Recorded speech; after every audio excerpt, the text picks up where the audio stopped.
Scarlett had no idea how her life would change that night. She'd come to Dubai with her best friend Brooke just a few days earlier.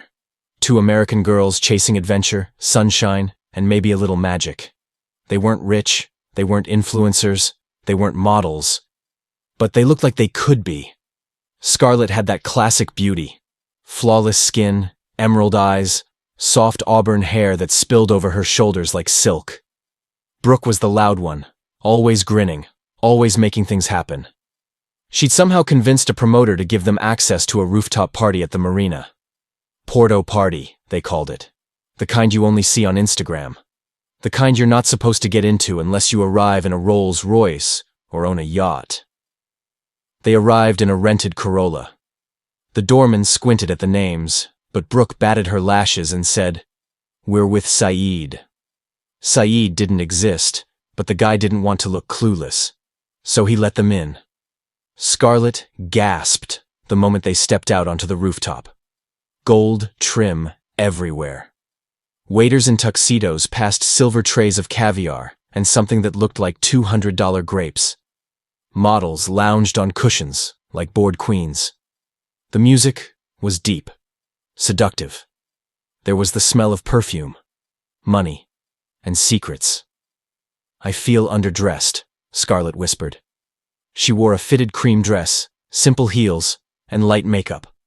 Next to the girls in designer gowns and diamonds, she felt like a lost college student.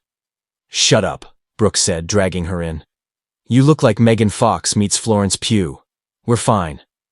They sipped champagne they didn't know the name of, and tried not to stare too hard. Everything felt unreal. Every man wore a tailored suit or national robes. Women sparkled. People laughed in French, Arabic, Russian. Scarlett kept catching looks from men, some curious, some too intense. She smiled politely, then turned away, and then he entered. Not with noise, not with a spotlight, just with stillness. Prince Raid Al Maktoum, 28, crowned heir, billionaire, untouchable. He wasn't introduced. He didn't need to be. Dressed in a traditional white kandura with a dark gold bisht flowing over his shoulders, he moved like he owned the room. Like he didn't care who noticed, and yet everyone did. His face was sharp but elegant. Deep-set eyes, jet black beard. The kind of man women whispered about but never dared approach. And then his eyes fell on her. Scarlett. It wasn't dramatic. He simply looked. But she felt it like a spotlight slicing through the crowd. She froze, swallowed hard, pretended not to notice. But her cheeks burned. He tilted his head, studied her. Something about her didn't fit this world, and that intrigued him.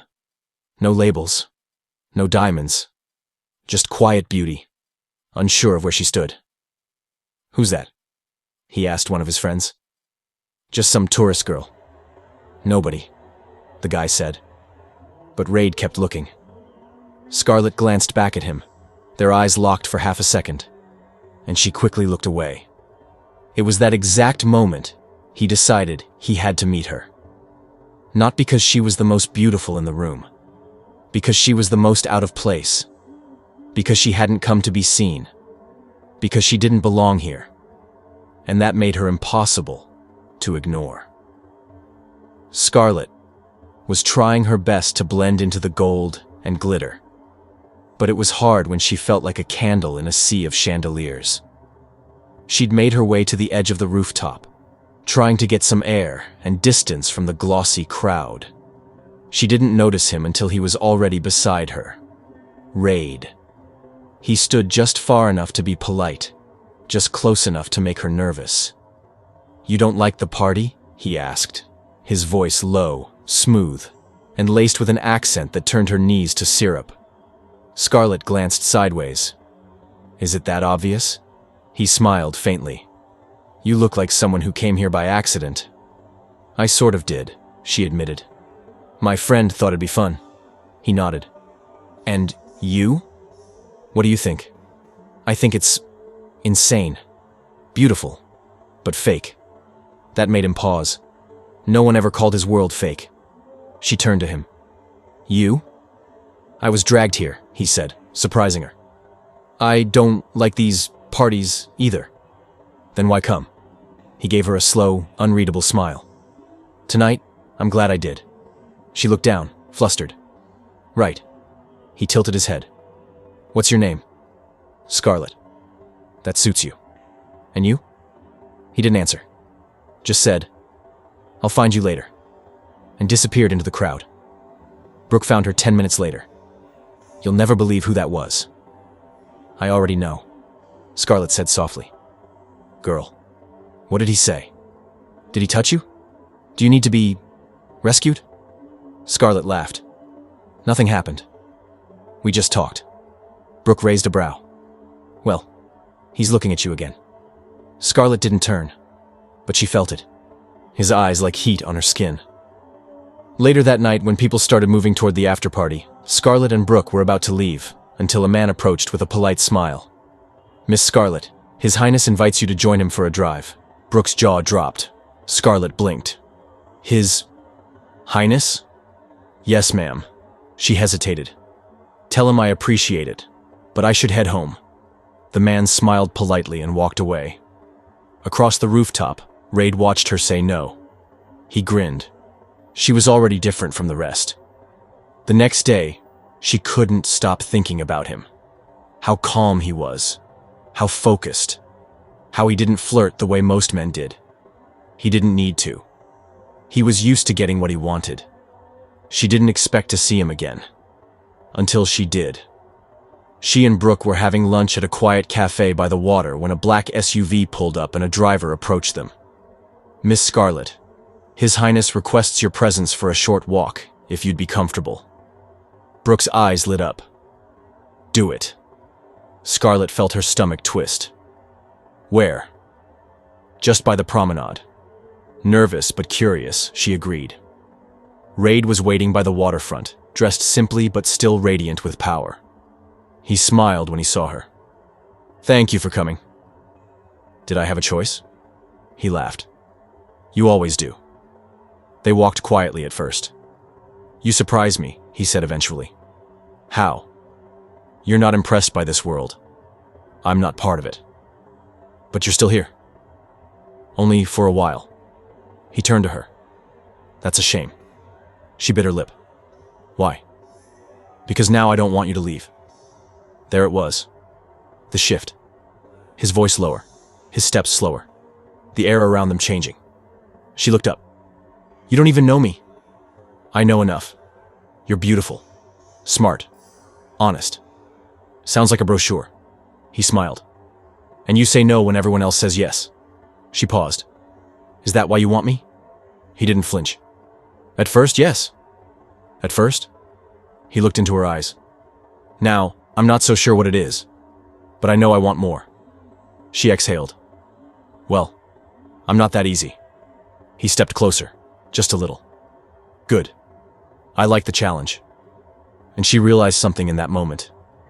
He wasn't pretending. He didn't need to.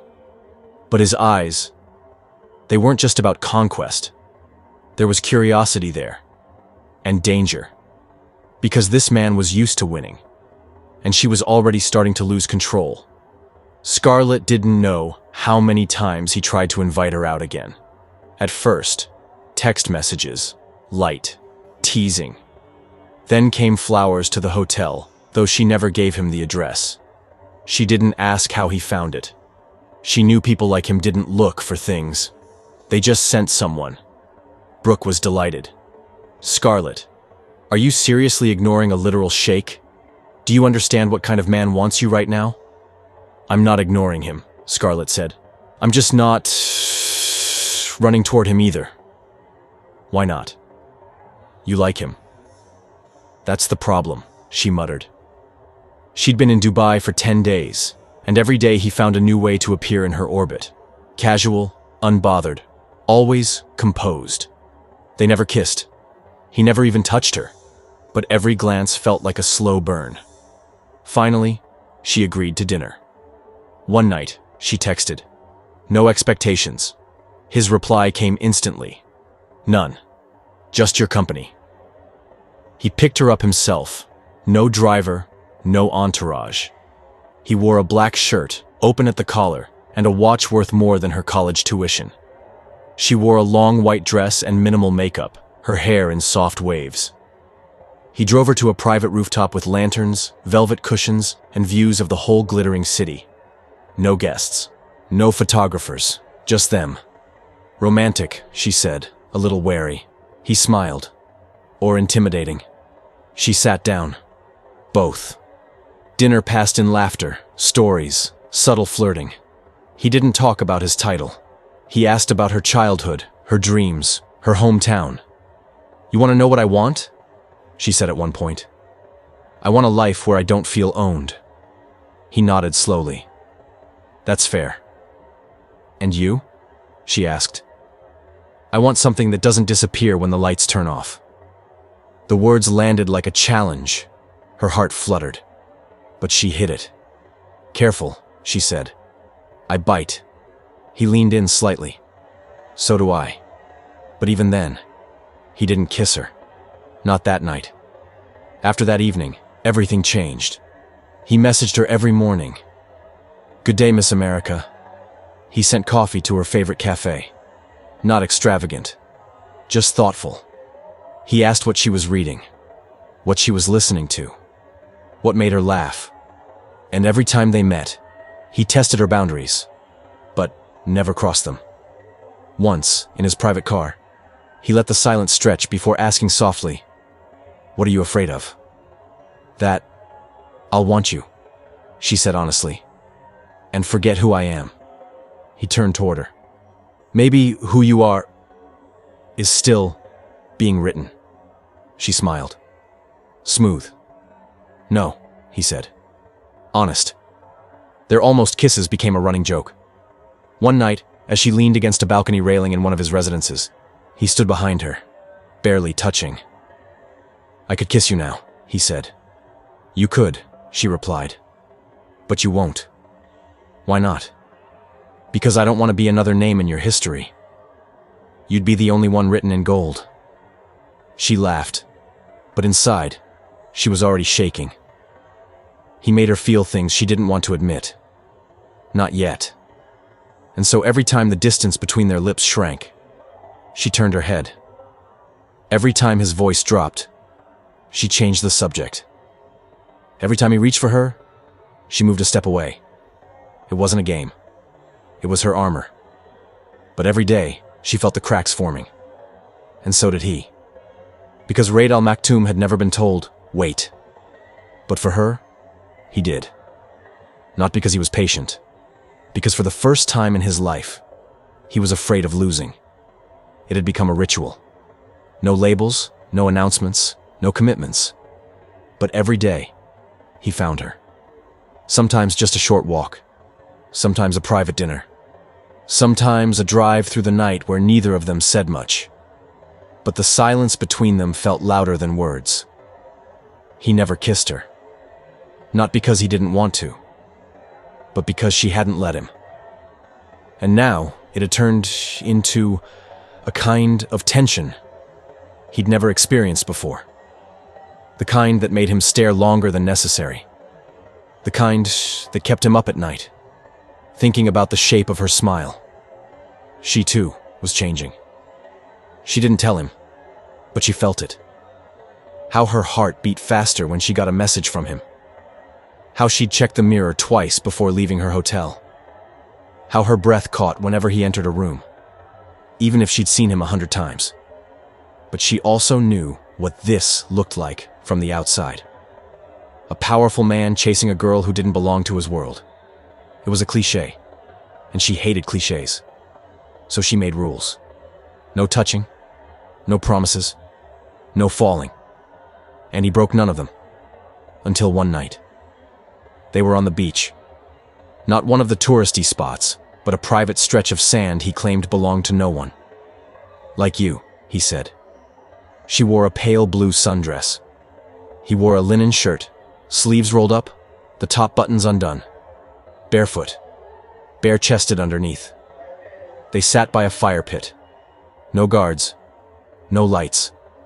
Just the wind and the sea and their shadows flickering across the sand. She told him about her childhood, Her fear of flying. How she once wanted to be an actress. How she still sometimes wrote poetry in her phone notes.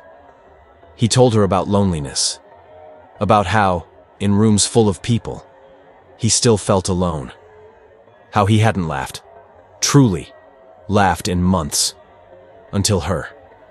At one point she stood up, walked to the edge of the water, and let the waves lick her ankles. He followed, standing behind her. "Why haven't you kissed me?" she asked softly. He stepped closer. "You wouldn't let me." "I'm asking now." He turned her gently by the shoulders. Their eyes met. His hand cupped her cheek. She tilted her face up, lips parted slightly. But again, at the last second, she laughed and turned away. "God," he muttered, frustrated. "You drive me insane."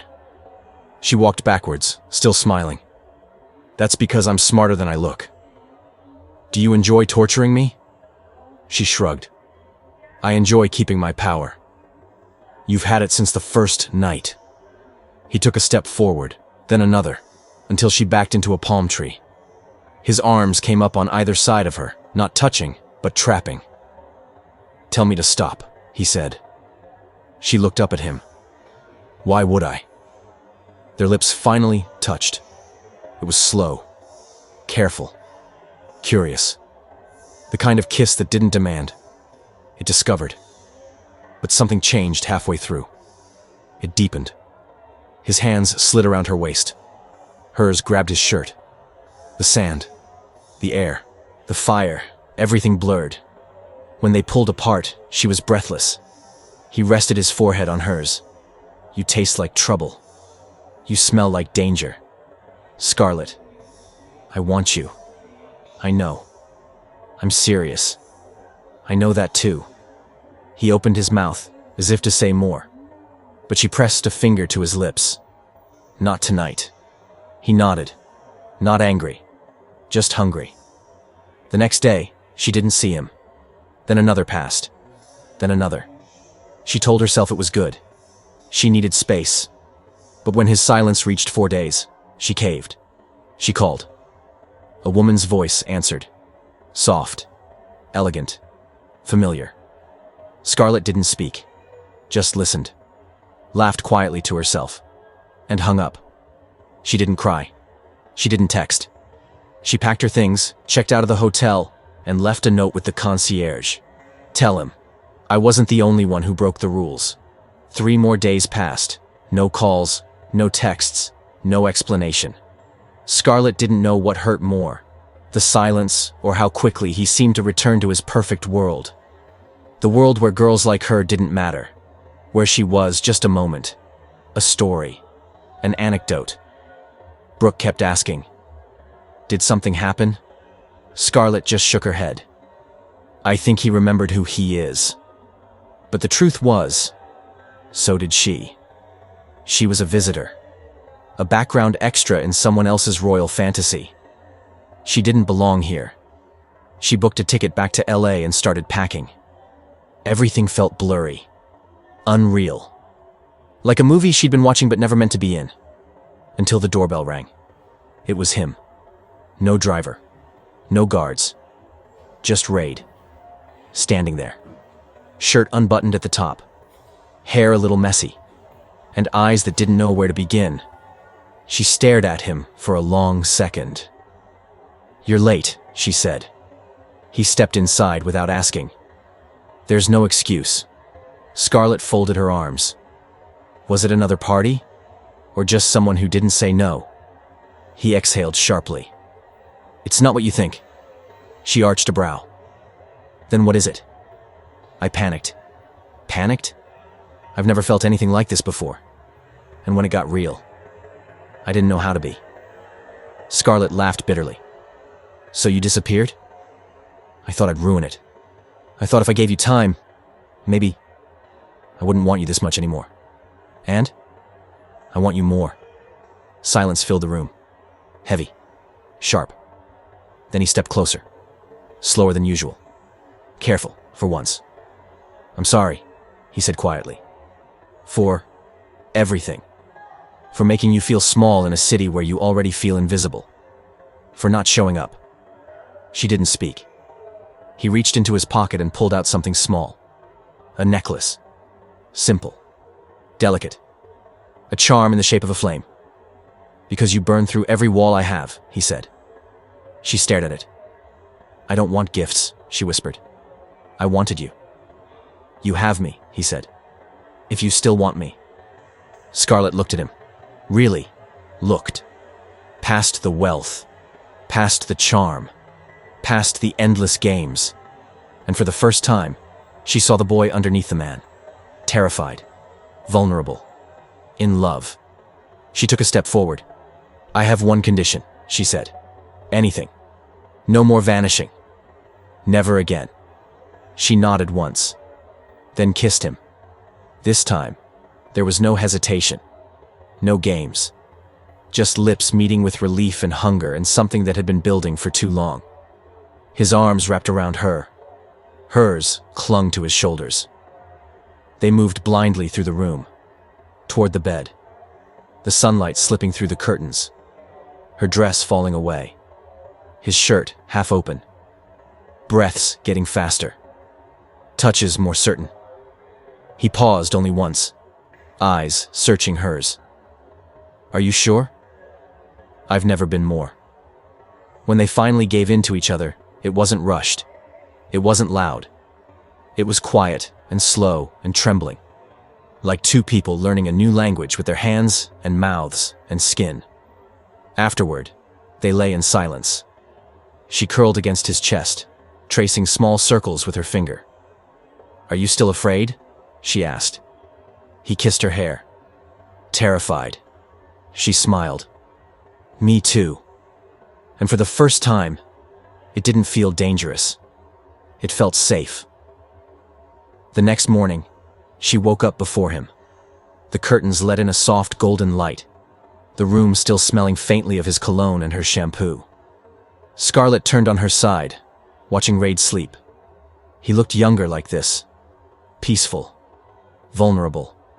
As if the weight of 1,000 expectations had slipped off his shoulders for one night. She smiled, brushing a lock of hair from his forehead. And as she did, she realized she wasn't scared anymore. She wasn't confused. She was in love. Real. Terrifying. Beautiful love. She got up quietly, pulled one of his shirts over her body, and walked barefoot to the kitchen. She wasn't sure what she was looking for. Coffee. Water. Maybe a moment alone to let it all settle inside her. But he followed minutes later, half-dressed, hair still a mess, eyes soft and sleepy. You left, he murmured. I made it 6 meters. He walked up, wrapped his arms around her from behind, and kissed her shoulder. That's too far. She laughed softly, leaning back into him. You're needy in the mornings. I'm needy every time you leave my bed. She turned to face him. What happens now? He blinked. What do you mean? I mean, was this a beautiful night in a beautiful city between two beautiful people who'll go their separate ways? Or is this something else? He didn't hesitate. It's everything else. Her heart jumped. You're sure? Scarlett, I've had everything. Every experience money can buy, every party, every woman, every view from the top. But nothing. Nothing ever felt like you. She swallowed. Then, tell me, this is real. He reached for her hand, placed it on his chest, over his heart. Feel that? She nodded. It only beats like that when you're near. Over the following weeks, everything changed. She moved into one of his smaller villas. Not a palace, not a media statement. Just a quiet home with lemon trees and a rooftop where she could write her poems. He told no one at first. It wasn't shame. It was protection. I don't want the world to chew us up before we even begin, he said. And she understood. They lived simply. At least, as simply as a billionaire and a girl from California could. Mornings with sunlight and tea. Afternoons with books and soft music. Evenings where he cooked and failed. Nights where she read to him while he traced patterns on her back with his fingertips. They fought sometimes. About the press. About his world. About hers. But they always came back to the same place. Each other. One night, she found him sitting alone by the pool, scrolling through messages from his family. "Are you okay?" she asked, wrapping a shawl around her. He nodded. "They want me to meet someone. Again." Her stomach clenched. "And?" "I told them I already have." She looked at him, unsure. "You're not ashamed?" He turned. "Ashamed? Of you? I don't have the right name, the right background. I fell asleep at a party full of escorts. You also made me fall in love." Silence. He stood, walked toward her, and gently took her hand. "Scarlett, my entire life has been written for me. Expectations, legacy, responsibility. But you rewrote me." She smiled through the lump in her throat. "I'm still scared," she whispered. "Good," he said. "Because love should be brave." And then he pulled her close, pressed his forehead to hers, and said the words that made everything real. "I don't want a world where you're not mine." And she finally believed it. Not because he said it, but because now she felt it too.